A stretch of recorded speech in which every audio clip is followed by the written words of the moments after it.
The most important question in the world. What would love do now? These are my bracelets. Thousands of people are wearing them already.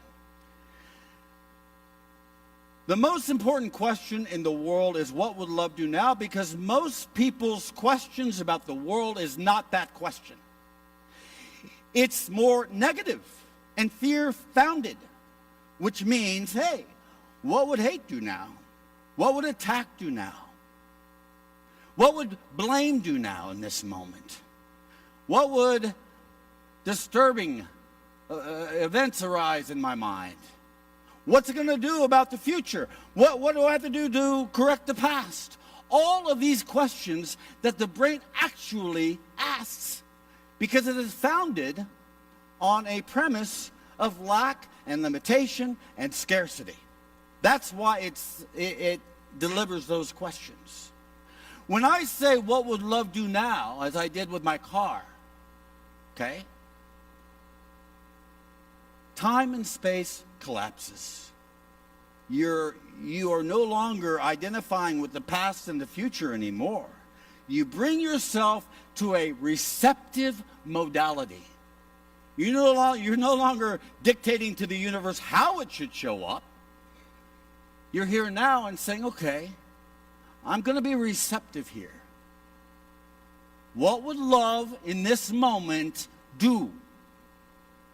And then you listen.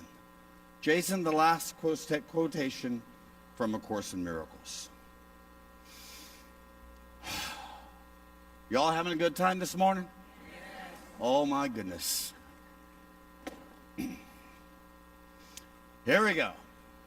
If you will lay aside the ego's voice, however loudly it may seem to call, if you will not accept its petty gifts that give you nothing that you really want, if you will listen with an open mind that has not told you what salvation is, then you will hear the mighty voice of truth, quiet in power, strong in stillness, and completely certain in its messages. My friend, God's voice speaks to you, but you do not hear it because you are too preoccupied by your own voice of fear.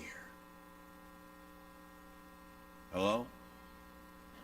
Didn't make you to be uncomfortable this morning, but I told you it was on the list. So look, my friends, the most important question in the world, what would love do now? Say that with me. What would love do now? Look, if you don't have, many of you already have this. If you don't have this, you're going to see the volunteers as you leave. They're going to have a bunch of these for you. One of each person. Just to get it, all I have to say to the volunteers is, what would love do now? And they're going to give you a bracelet, my friends. Wear it at least for 1 week. And you will see the egoic mind stop when there's an opportunity for love to lighten the event that you're looking at right now. Do you see this? Only loving thoughts. Only loving thoughts.